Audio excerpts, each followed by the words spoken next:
Hello, everybody. Greetings from sunny London. I'm delighted that you can join us today for what will be a very fascinating discussion about why we need gem labs. I am delighted to be joined by Daniel Nyfeler, who is the managing director of the Gübelin Gem Lab based in Lucerne in Switzerland, and also runs the New York and Hong Kong lab. So hello, Daniel. Glad you're with us today.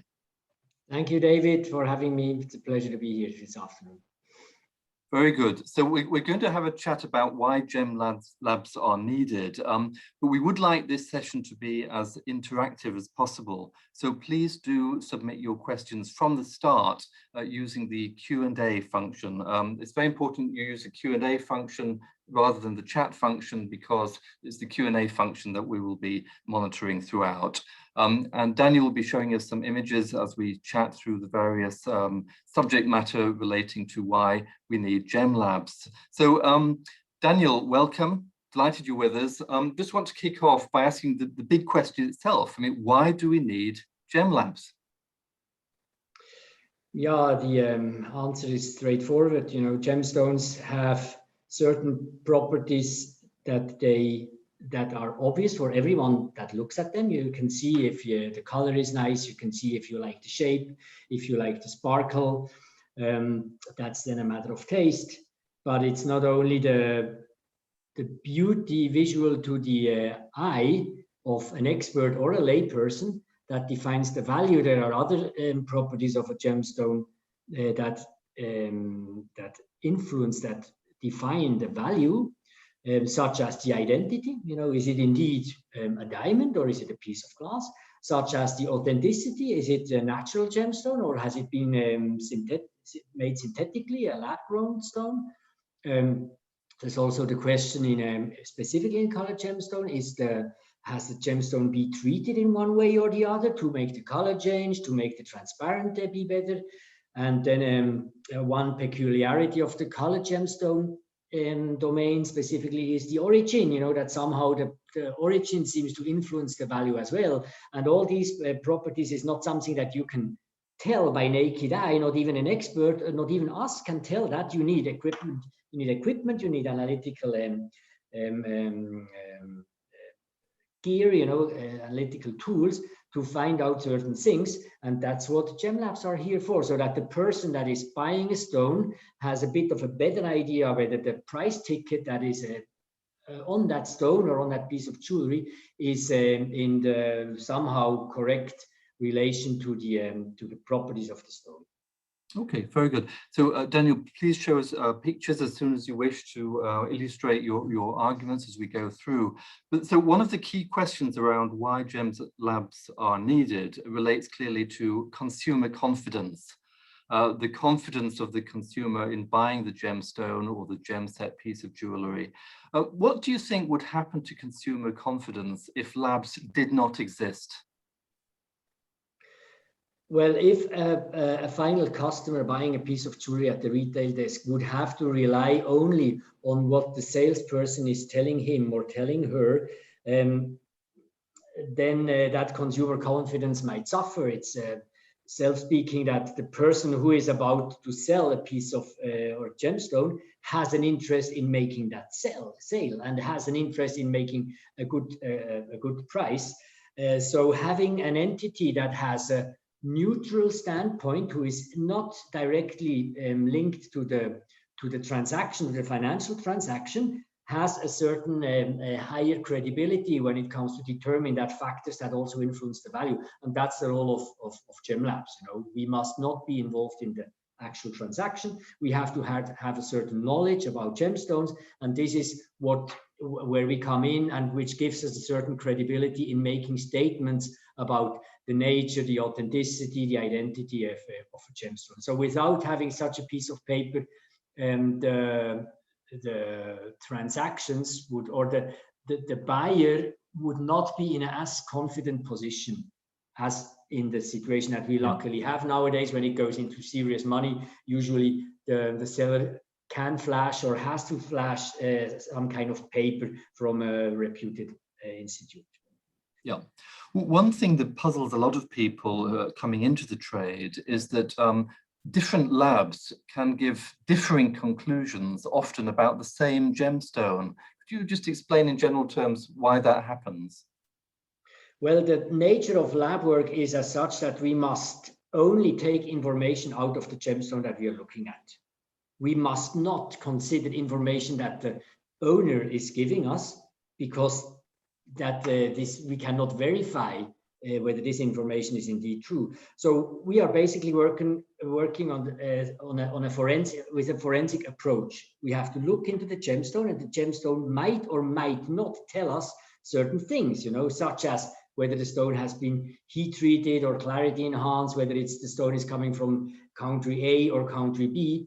And sometimes in that little volume that potentially contains information that is giving us hints and clues about whether it's a true stone, where it's coming from, what happened to the stone, this might be limited. And this also explains why it's what we are doing is not something like 100% certain. It is evidence-based professional opinion that we are expressing. And this professional opinion might vary from one lab to the other one. It might even vary within the same laboratory from time point A to time point B, which is a bad thing, because rightfully the industry, the end consumer, expects us to do our work with a high level of consistency, which we do a lot of effort. All those gem labs are doing a lot of effort to have that consistency, but it's not something that is 100% for sure. That's not only origin, it's also treatment sometimes. It's sometimes even the identity of the stone. You know, one lab might say that stone is a ruby, another lab might say this is a pink sapphire. Yeah. Daniel, please do show images at any point, by the way, as we chat. One key question is origin. Why is it important often to know the origin of a gemstone? And what do labs do in terms of determining the origin of a gemstone? How do they determine that origin? Well, I try to share now a picture with you. I hope you can see it. This is a nice picture from the Nangimali ruby mines. Vincent Parker, who many of you might know well, was taking that picture when he was working for our gem lab in Switzerland from a field trip to Pakistan. And Vincent is a very well-known field gemologist, isn't he? A Frenchman who's traveled all over the world.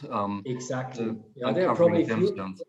There are probably a few other people that have such a broad and deep experience in what he's calling field gemology. We are doing that since decades also, and we of course keep doing that up to now, and we're going to keep continuing doing that. And this picture somehow might explain part of the reason why origin matters. You know, I think originally origin was related to certain quality traits, such as this let's say Colombian emeralds, you know, that the intensity of the green color, you know, this or the straight green hue of Colombian emeralds was basically known from emeralds only those coming from Colombia, or this inner glow of the rubies from Burma was not known to come from any other places. So it were certain quality traits that that helped build a fame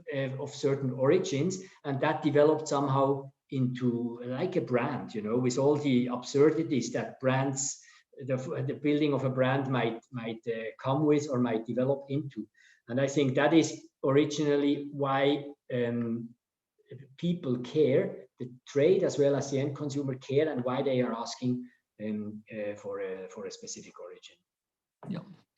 Do you want to show another picture as we go next? I just want to talk to you a little bit about Gübelin itself. I should pronounce it the German way. Gübelin, actually, technically, is the right way to do it. How does Gübelin determine the origin of a gemstone? What sort of techniques do you use to determine, for example, that a certain sapphire is a Kashmir sapphire? Well, just in general terms. Yeah, we probably do traditionally what other labs also are doing. We have certain categories of analysis that we're doing. The oldest one is definitely the microscope. See, we look at the stone, we look into the stone, and then colored gemstones or minerals in general have the nice property that they kind of might give us some hint, give us some idea about the geology, the geologic environment in which they grew. It might have certain growth structures, it might have certain crystals that were growing or that were trapped during the growth of the crystal. And this is giving us a clue about the geologic environment, and as such then giving us a clue about the origin it comes in.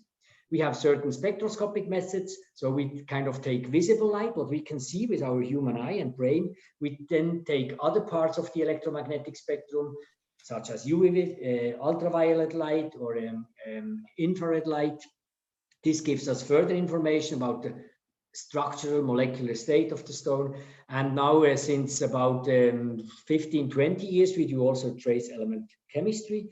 And some 15 years ago, I think, or 14 years ago, we started with a much more advanced level of trace element chemistry, or in fact, ultra trace element chemistry, where we can detect even the tiniest amount of trace elements. You know, we can parts per million or even parts per billion, we can measure.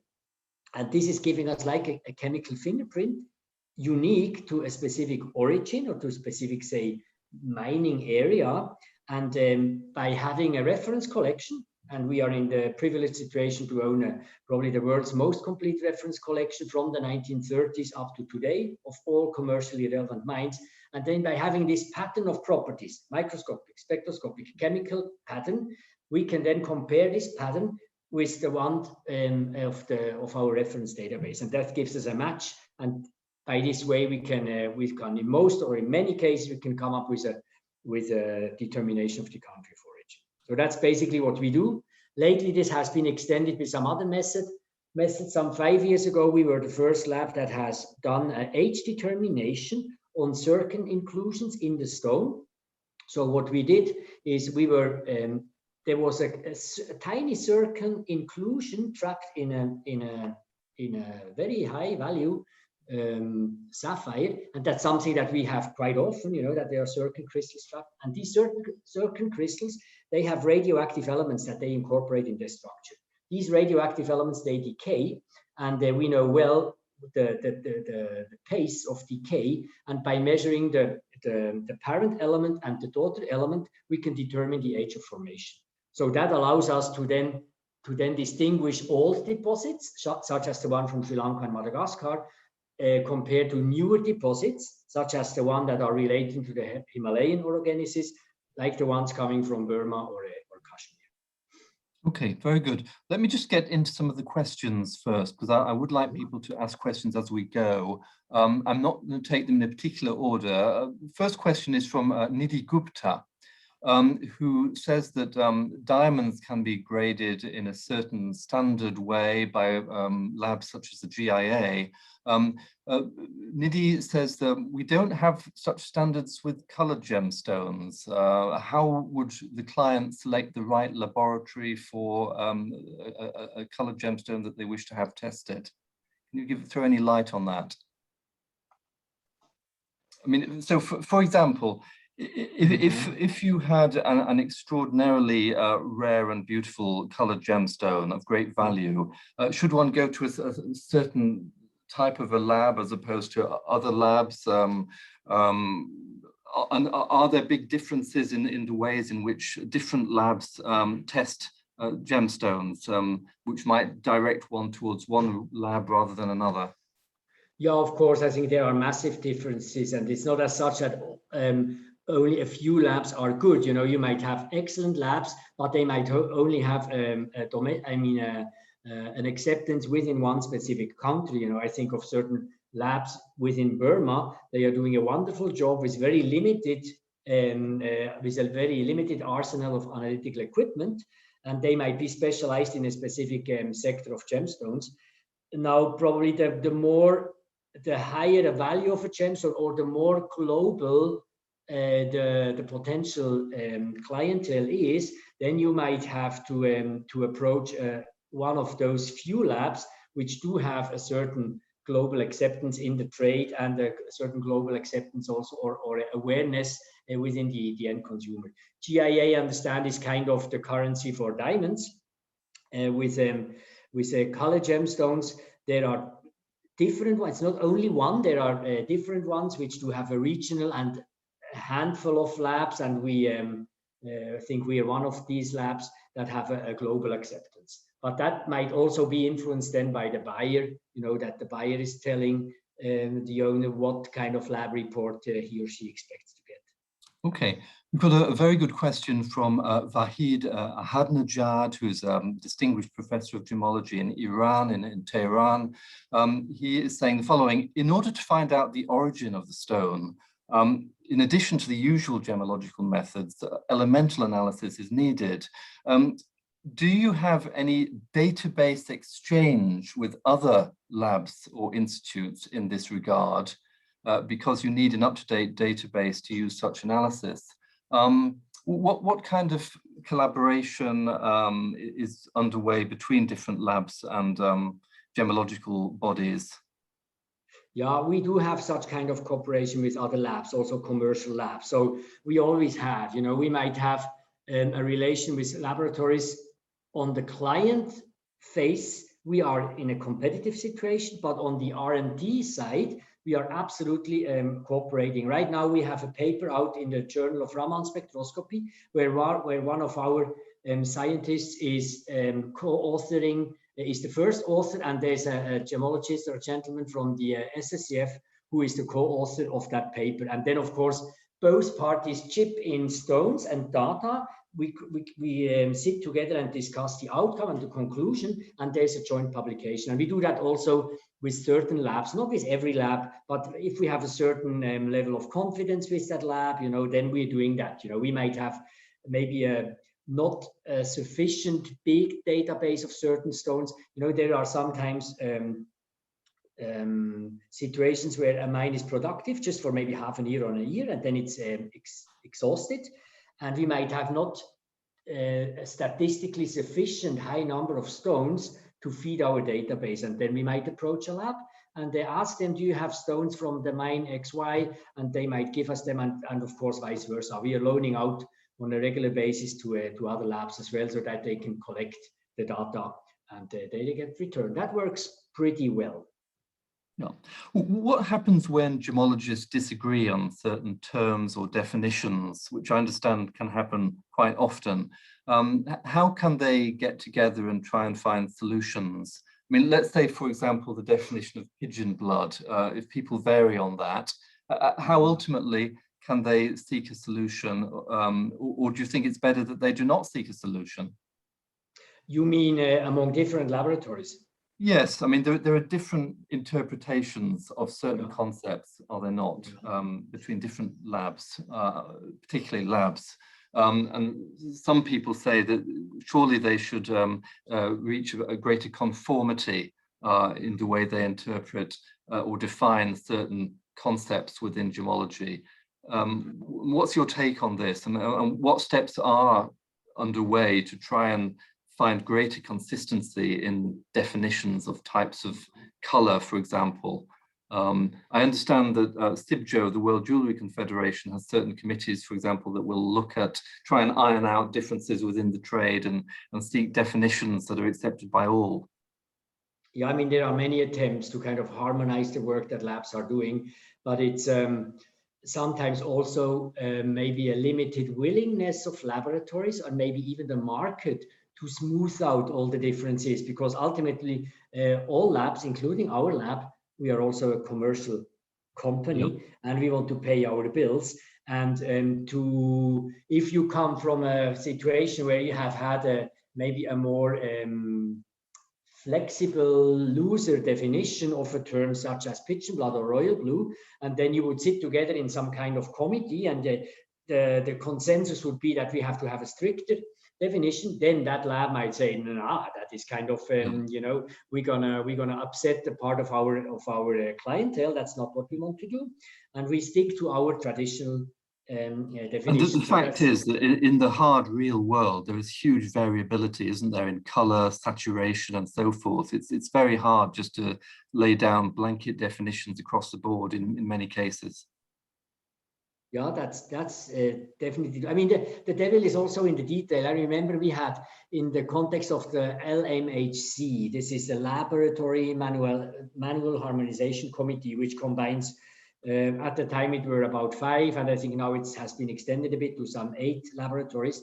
And basically we were coming together to agree on certain wording that is used on reports, and also to address certain type of, new stone types. At the time it was the Paraíba tourmaline and some other things.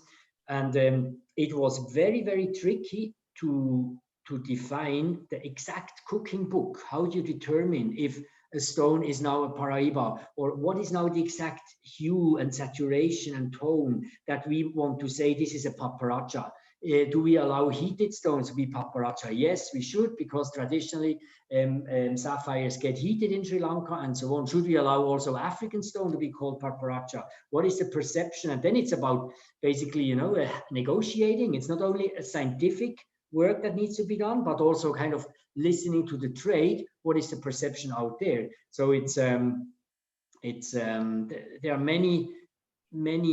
I understand the expectation of the trade to have everything harmonized, but there are technical and also commercial reasons why this is going to remain an ambition only, which I think we should continue doing. But I don't think there will ever be a situation where we're going to have 100% consistency among all labs.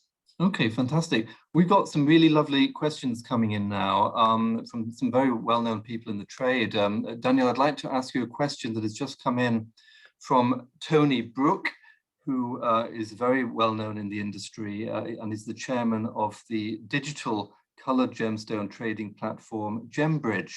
And Tony asks you the following. He says, given the geological changes in the world over millions of years, how do trace elements found in a gemstone help to differentiate between, should we say, a Sri Lankan sapphire or Burmese sapphire, or indeed a Madagascar sapphire, given that millions of years ago, the 3 source countries were geographically conjoined? Mm-hmm. Yeah, I mean, definitely, what we are doing is, as I was explaining beforehand, we are looking in very detail into certain properties of a stone, and then try to match that with reference samples that we have. And so that's basically just an empirical comparison that we're doing, by having samples of which we know that they are coming from that exact place. Now, the example that I made with the age determination, that we're looking at the radioactive decay of some elements, trace elements that are trapped in an inclusion in a gemstone. This is exactly giving us the proof that a stone is coming from, say, Sri Lanka or Madagascar, which is around 650 to 450 million years ago, whereas the much younger stone from Burma or Kashmir is only about 40, 30, 20 million years ago. So that's kind of the evidence that we have. And it's also not possible in all the cases, the ones that are, those among you in the audience that are working with blue sapphires, well that many labs are struggling sometimes with distinguishing Sri Lanka and Madagascar, which is exactly what Tony says. They used to be together, when we had that supercontinent. And at that time, some 600 million years ago, they were basically next to each other. And we might not always be in the position by looking into these properties to tell them apart. So that's a limitation what we're going to have as long as we have to do this forensic approach, of only be allowed to look into what that specific stone is telling us. Yeah. Okay, great. Well, on the subject of sapphires, we have a question, sort of a follow-up kind of question, really, from Navneet Agarwal, who is also very well-known Bangkok-based gemstone dealer. He says, he asks you, will Gübelin be adding the popular teal sapphire in as their color call on sapphires? Either way, what is Gübelin's take on this color, on the color of teal sapphire? Yeah, I mean, interesting question, and there are similar questions about, why don't we do Muso green? Why don't we do Mekong color? Other terms that are around. We have a very conservative approach to that. We basically stick to terms that have a certain global acceptance and also a very established over time acceptance in the trade. So in short, the only color terms that we are using are pigeon blood and royal blue. I remember some 10 years ago, we thought about doing cornflower, and then we did a survey among many dealers, professional experts in sapphires from all different areas in the world. We asked them, what is cornflower for you? We showed them, color chips and said, okay, what color would you think is a cornflower? And then we were basically they were kind of circling the area that what they consider is cornflower.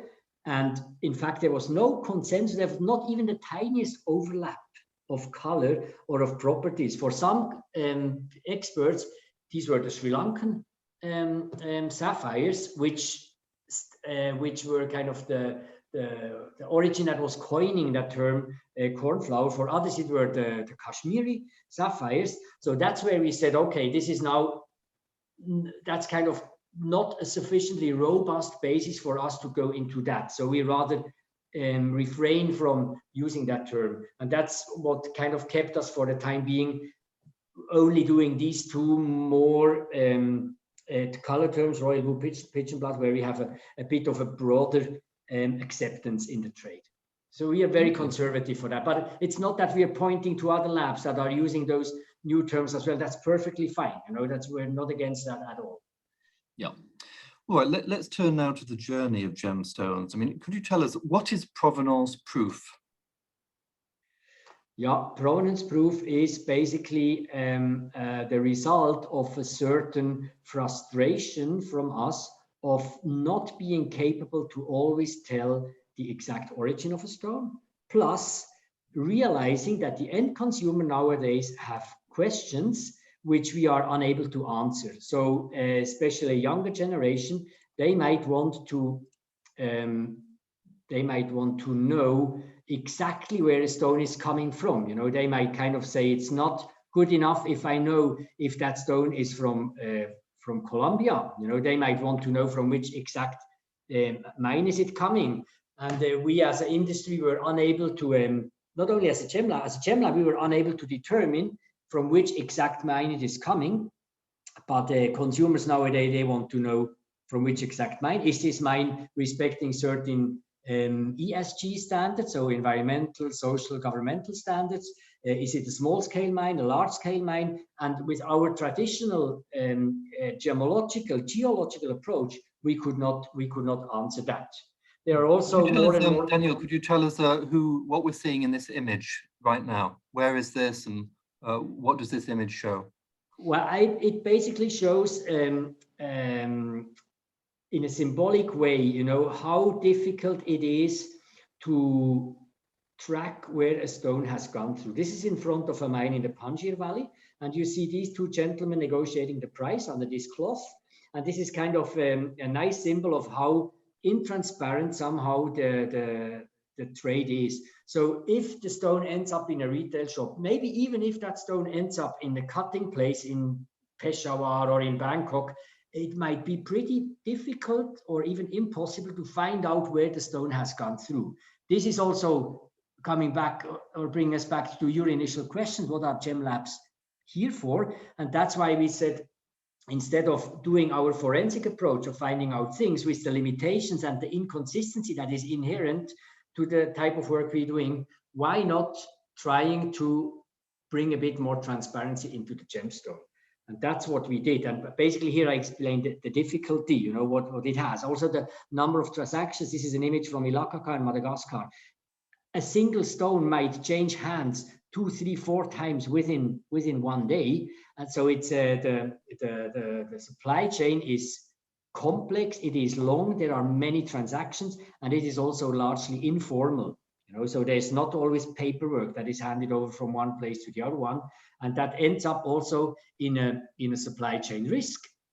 This is from a report from Global Witness, and they say that the gemstone industry has a reputation to be connected to corruption and to armed groups. That is horrible, this statement for us as an industry. You know, we must do something about it, and that's what one of the reasons why we said we want to take a totally new approach of giving more transparency to the end consumer, not our traditional lab approach, but something different, which is basically tracking where the stone has gone through or tracing back where the stone is coming from. That was the very motivation of Provenance Proof, which in fact might cannibalize our traditional business. But luckily we have a family, the Gübelin family, who is very willing to question what we do today and to do something which is potentially disruptive in the long run, but might maintain the confidence of the end consumer. And sometimes we tend to forget about who is ultimately fueling our entire industry. It's not the direct dealer or the jewelry brand, it's the consumer. So we have to think of giving confidence, answering the questions that today's consumer might have. So if you were to sum up, from the point of the consumer who buys the gemstone, why does the journey from the mine to finger matter? Why is it important that via a lab, we try and determine as much as we possibly can about that journey from the mine, say an artisanal mine in a very poor country, ultimately to the finger, which may be on Bond Street in London, for example? Why does it matter? I mean, until recently, the customer in Bond Street got the piece of jewelry, got the information from a gem lab that the stone is indeed, the sapphire is indeed not treated, is indeed from place X and Y. But such information, as you can see on this slide, is my purchase that I'm about to do having a negative impact on the environment? Is maybe a local community profiting from using the resource in a specific place, or is it maybe suffering? Is there stuff like child labor? Is there any kind of illegal activity going on? Is there maybe some kind of an armed conflict funded by the purchase that I'm doing? And as I said, until recently, our entire industry was not able to answer these questions, or at least the industry was not capable to have any evidence, you know, any kind of verifiable proof where the stone has gone through.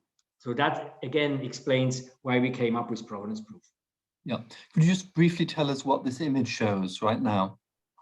Well, that is quite an impressive rush that we have experienced in 2017 or late 2016, when in the southeastern part of Madagascar, they found blue sapphires, and within very short time, I think there were several tens of thousands of artisanal miners storming that place and digging for sapphires, and it obviously had somehow an impact. Meanwhile, as you can see now, you know, when we were there, a couple of months later, most of the people have already left for some reasons, and I think the forest has also kind of recovered again.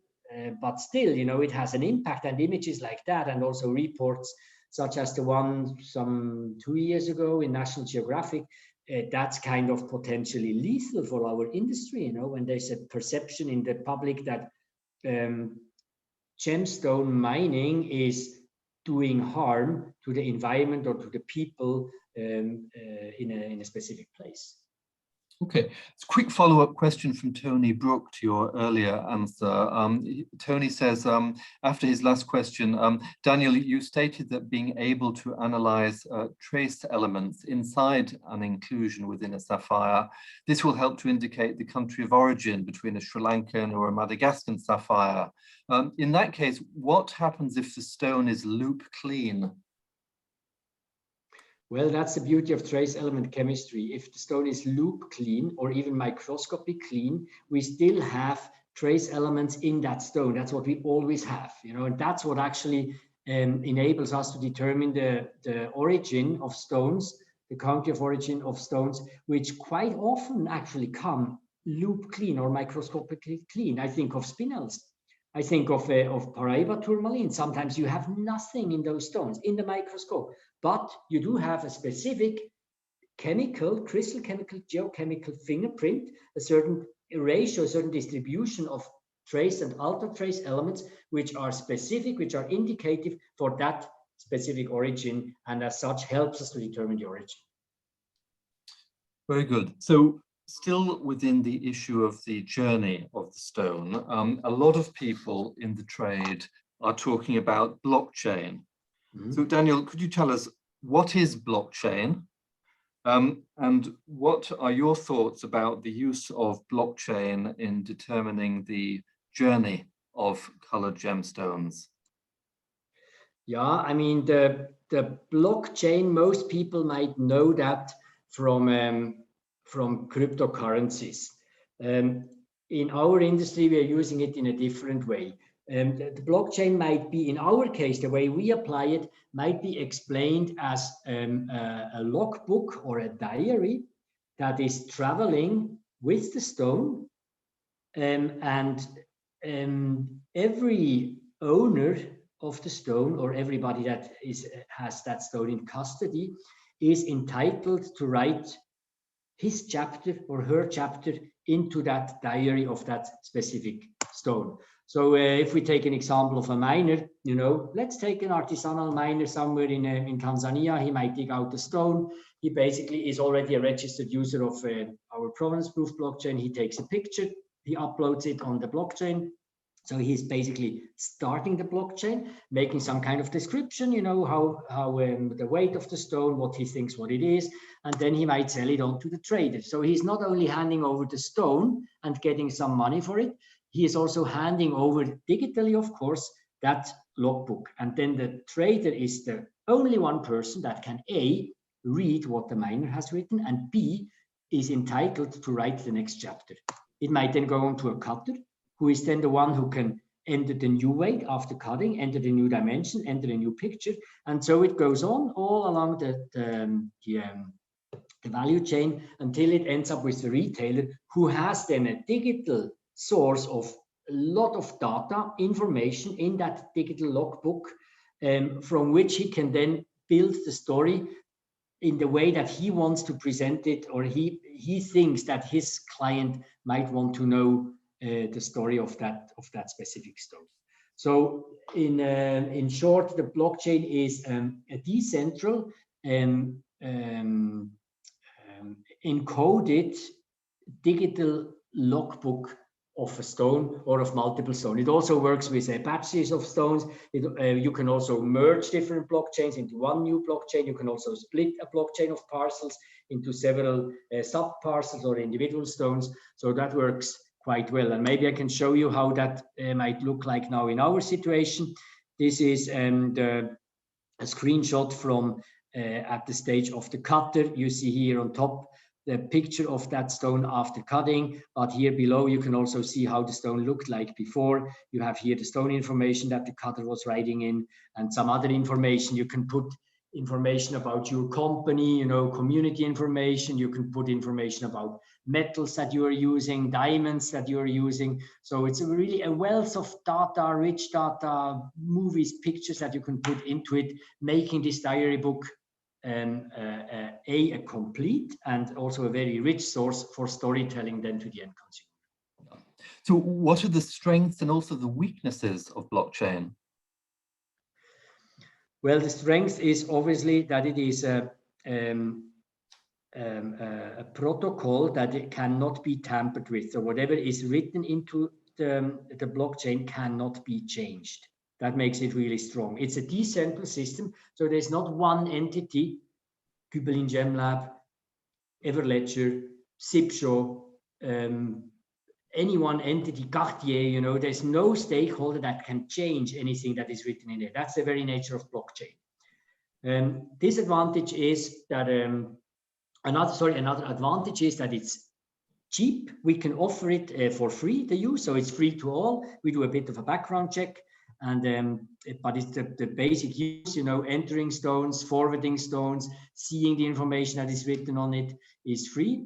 Another advantage is also that it's not kind of public, you know. So if I have a stone, I'm selling that stone to you, it's not as such that then you see all my stones that I'm having, or I do not see what other stones you're having. It's kind of, think of the logbook again, of a physical logbook. Only you can see it and not other ones, unless you want to share it. That's fine, but that's then your decision. A disadvantage is maybe that there is no system in place that would check the veracity of the information. So if I have a dark, ugly purplish ruby, and I might say that stone is now a pigeon blood, you know, the system won't stop me doing that. However, before I put such information that is kind of over-presenting the stone, before I put that into the blockchain, I know that later on, you as my client or your client might see that it's this Daniel guy in Switzerland who is over-representing the stones that he is selling. And then that kind of, this kind of social control might already put quite a bit of discipline on me. But technically, there's no limitation. I can put any crap into the blockchain. Yeah. We're getting very good feedback on this discussion about blockchain. I just want to relay two comments to you, Daniel. One of them a comment, the other a question. Blockchain, says Simon Rexworthy. I cannot see a garimpero in the depths of the Brazilian jungle being au fait with this. So that's his comment. I mean, obviously, much mining is artisanal. There may be a lack of power. A lot of miners may not know how to read. So it's interesting your just sort of reaction to that comment. And then we have a question from Nicolas Yusufian, who says, blockchain, many dealers do not wish to sort of show their hands, and they wish to keep full discretion about their identity. How should they be convinced about registering in the Provenance Proof blockchain program? So let me first answer or give a comment on the question or the comment from Simon Rexworthy.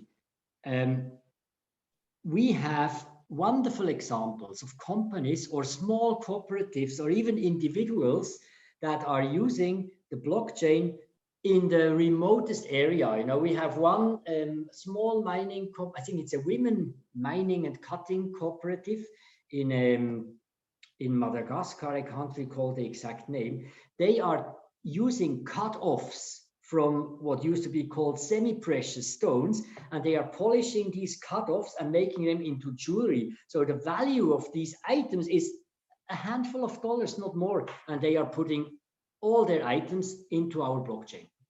So it's not as such that it's kind of only something that is doable for high value gemstones. We have the Moyo Gemstone Cooperative that is well known in Tanzania, that they're also using our blockchain, and not all of their stones are high value. Some of them are very low value. It's free of charge. What you need is sometimes a bit of airtime. I mean, access to internet. You have to do the registration, and you have to key in your smartphone. That's it. Then the other questions. Of course, that's not always readily available in the remote bush, is it? Access to the internet, it can be very difficult. And also a lot of artisanal miners that they don't read. And there may be a lack of power. And I guess they've got other priorities often than something like this. I mean, what are your comments on that? Well, okay, but then at least there would be some kind of consolidation point, you know, where you have an area with artisanal miners, and then in the next village, there might be somebody who is kind of buying up these stones, who might have access to power, and who might at least once in a while might have access to the internet and can then enter this information into the blockchain. And that's also something which is important to mention. You know, it's not as such that the blockchain story forcibly has to start in a mine. We have one gentleman from the US, Dudley Blauwet. He has a hell of an inventory that he has acquired over the decades. And he is right now entering all his stones, several 10,000 of stones, he is entering in the blockchain. So not at the beginning, but he has his little physical booklet that he had with him when he was traveling to Pakistan, to Sri Lanka, to all those places. And the notes that he made I'm buying this gemstone from Mr. X at this date and so on. Now he is keying in that information into the blockchain. So he starts technically the blockchain at the wholesale level, but he is giving that information from the history, whatever he knows. That's fine. So he's the one who is now kind of saying, you can hold me accountable for what I'm writing into it. Yeah. So if I may ask you, time is moving fast. Just very, very briefly, what in your view is the future of blockchain? Where are we headed to next? I believe blockchain is something which will become integrated in the in many systems, which we will not kind of have to think about a lot. You know, like smartphones. You know, it's something that there's a backbone which is functioning. I do not have to really understand what it is, but I have to know that whatever I put in there is going to remain there and might be visible in a controlled way. You know, it's a controlled visibility to some people. Maybe I can add a comment to that other question, you know, that the dealers might not want to show their identity. We have taken that up, and we have the option that dealers can be shown, not actually showing their specific name, but basically saying it is a dealer in New York or it is a dealer in Bogota. Of course, the information is somewhere in the system, but it's not as such that your buyer might know the identity of the person of your supplier, so that you do not have to risk that you get bypassed. But still, okay, ultimately, you're going to see how many transactions have been taking place. Yeah, excellent. So moving on, tell us, Daniel, about gemstone rating. This is a way of assessing quality of a given gemstone above a certain level. Tell us what gemstone rating is and how you evolved this way of assessing, testing a stone and coming out with a point system rating.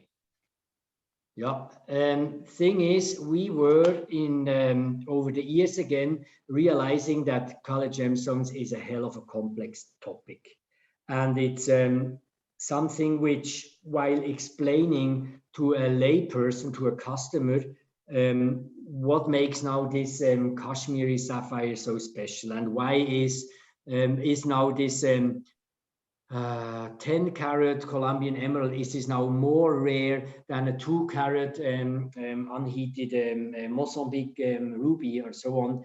This is just kind of a complexity that is not every lay person might be willing to go into that, and they are sometimes longing for something simple, but that is kind of including or considering the many different aspects to get an overview, to get a bit of orientation in this world of colored gemstones.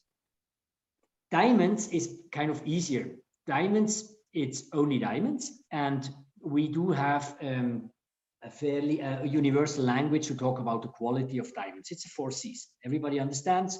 I think any kind of 15-year-old child can buy a diamond and not make too much of a mistake if he understands what the Rappaport price list is and so on, if he can understand the 4 C's.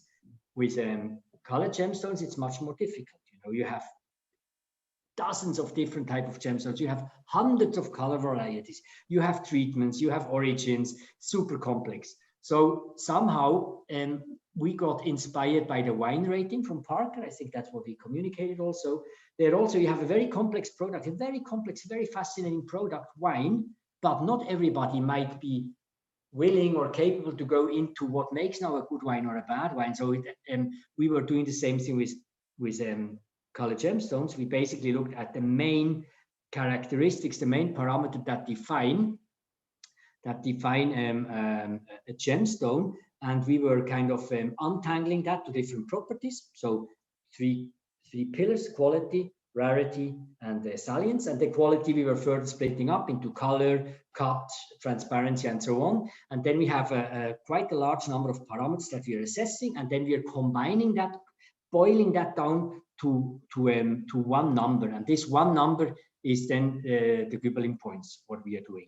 So if you have, for example, if you have, for example, an exceptionally beautiful and rare Kashmir sapphire, then that would score what, between 95 and 100 on the gemstone ratings. That as an indicator, you know, a really fabulous stone. Mm-hmm. Yeah. And a stone that would be a fair gem quality would be what, 75 to 80 on a gemstone rating?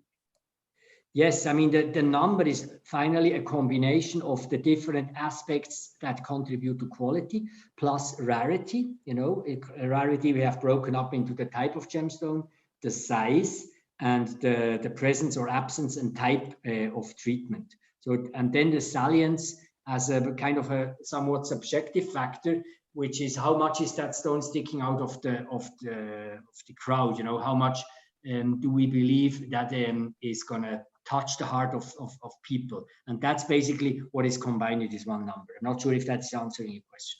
If you know about the provenance of a stone in terms of its history, and let's say it had been owned by royalty, for example, and even better, famous royalty, would that impact upon the gemstone rating or not? That is not a factor that we include, not even the origin. You know, the origin is not a factor that is contributing to the gemstone rating. We have disregarded that intentionally. We were discussing for over a long time, over more than a year, whether or not we should include it, but eventually we decided to have that out of the rating. So is the gemstone rating triggering an emotional response, polarizing the trade? Is it polemical? Yeah, it is to some extent, yes. I mean, there are, we had many reactions, and most or many of them were very positive. They said this is something that we have been waiting for, something like that since a long time. Other voices also said that this is something which is kind of taking the beauty out of the stone. But please understand, it's not that we believe a number, something as simple as a number, would exhaustively explain the beauty or the rarity or the exceptionality or the individuality of a stone. You know, that of course not. It's just giving orientation. It does not kind of substitute the actual discussion about the stone. There were also concerns that we would not be entitled in doing something like that. Why should a gem lab now put itself in the position to talk about quality and rarity and beauty? Okay, fair enough. The advantage that we have is we have since almost 100 years the privilege to see the most important gemstones that are around in the trade, which gives us a massive database. And we have used that database also with kind of modern algorithms, evaluating algorithm, to define what is considered the ideal stone, which stones kind of make the highest price. Don't misunderstand me. The number cannot be directly related into or translated into a price, but we do have, on the base of our decades of seeing these stones, we have a pretty good understanding of what is perceived in the trade as being an ideal type of gemstone. That was kind of building the backbone, or say the guidelines when we came up with that writing. Okay, very good. Thank you, Daniel. We got a question from Anjum Cave, who asks, do you see artificial intelligence as becoming the only testing tool or option in the future, doing away with human input? And could you comment, Daniel, a little bit about how Gübelin is using machine learning and artificial intelligence in its testing of gemstones? Yeah, I mean, that's probably the one big project we have right now going on in our lab is a machine learning project. So we're basically feeding the wealth of data that we have in our history and trying to make sense of that to support the gemologist by doing their job in a more consistent way. And this is, I can tell you, it's quite amazing what it finds out. You know, it tells us things, you know, the kind of it gives us clues about even staff change. You know, that when we have somebody leaving, fresh people coming, when we have instrument change, these algorithms, they find out stuff like that and say, okay, oops, here we have a bit of inconsistency. So it's incredibly sensitive, something that as a human you would be overwhelmed with managing the complexity of data, but those algorithms, they do. Now, to come back to the question of that gentleman, it's not as such. that lady, sorry, it's not as such that the gemologist, the gemstone, the human expert will disappear from Gem Labs. But we believe that the role will change. The role will evolve from having to do the actual description of the stone, gathering the data, I think, and evaluating the data. This will more and more be done by some kind of machine, but the human expert will ultimately make a plausibility check, a plausibility control. Does it make sense what the algorithm is telling me? And the experts will also more and more maintain the system, feed the system with new information, new sources that are coming up. So it will shift more towards a R&D job rather than a productive gem lab, a lab gemologist task that they are doing. And so how do you see technologies in the testing of gemstones evolving in future? I mean, what new breakthroughs are coming up? Well, I think the next big topic is probably going to be a vision, imaging, evaluation, interpretation of imaging, which so far is still done by humans. But there we see tremendous progress, and that's something that we have or are busy integrating in our current machine learning project, but also from a technology point of view. Every like 2-3 years we see what's going on. How is vision improving? Not only the software, not only the interpretation, but also the hardware. What can it do? To kind of see things, recognize things, and match them to certain database. So technology is obviously something which we keep on tracking very closely. We also want to remain the ones that are kind of pioneering in this area. But technology as such always has to fulfill a person. It's not just technology for the sake of technology, but it's solving a specific question or problem that we have. So those labs that don't keep up technologically will be vulnerable, presumably, in the marketplace. If the idea of technology is to deliver greater consistency in the testing of gemstones, and if human input reduces that consistency by creating a more varied response from labs, presumably it will be those labs that have a proven, highly sophisticated technological input that will prevail. I think it might hurt laboratories that have not their specific, maybe regional niche in which they are playing, and the ones which kind of are global but do not have the spirit or maybe also the funds, the resources to really invest into that. And that's something where I believe we at the Gübelin Gem Lab have done quite a good job in the last 10-15 years by not depending on individuals, but kind of having the knowledge that we have, the experience we have already kind of implemented into certain processes / software and systems, because that's something where certain gem labs might run in the next couple of years into problem if they basically have one super gemologist, that is kind of taking the decision, that has all the knowledge. It is pretty impossible to have that way of working transferred to the next generation. And that's where we have started, as I say, some 15 years ago, and we are pretty advanced. We can kind of maintain a continuity of our work without having to depend on a few or one individual. Right, very good. Well, we've just about come up to the end of our hour. If I could ask you, Daniel, just to sum up, particularly for those who joined slightly late, why do gem labs matter? The answer is probably the same as at the beginning. Gem labs are here to express independent third-party opinion on certain aspects of the gemstone, which cannot be seen by naked eye, by the layperson or even a professional, and which do have a major influence on the value of the stone.